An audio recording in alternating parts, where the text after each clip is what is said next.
hapa tuko na wazazi wengi sana, na wazazi wamekuwa wakilalamika kila siku ya kwamba our children in grade 7 hawajapata vitabu. Nataka niwafahamishe leo ya kwamba from last week tumepata vitabu vya watoto wa grade 7. Our grade 7 now is complete. Teaching is going on. We are now waiting for another year for grade 8. So kulalamika ya kwamba we have no textbooks, hiyo tumepata sasa. Kila mtoto ako na kitabu kimoja kwa subject moja. They don't share. So pigia serikali makofi. Thank you for today's day. Circulars ya kwamba plastic papers and anything plastic is banned accordingly, and we don't allow them in schools.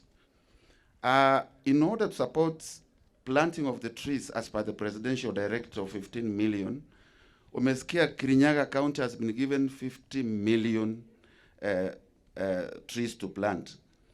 Forest officer, I want to tell you that as per today, we have already planted 15,000 trees, 600, assisted by the primary schools and secondary schools.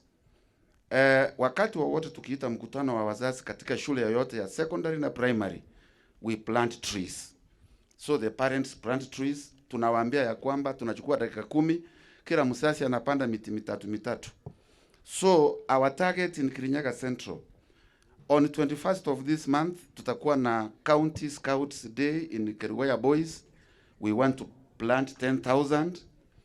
And around 28th of, around July 15th, tutakuwa na Central Region Scouts Day at Kamwiru Boys. We want to plant around 20,000.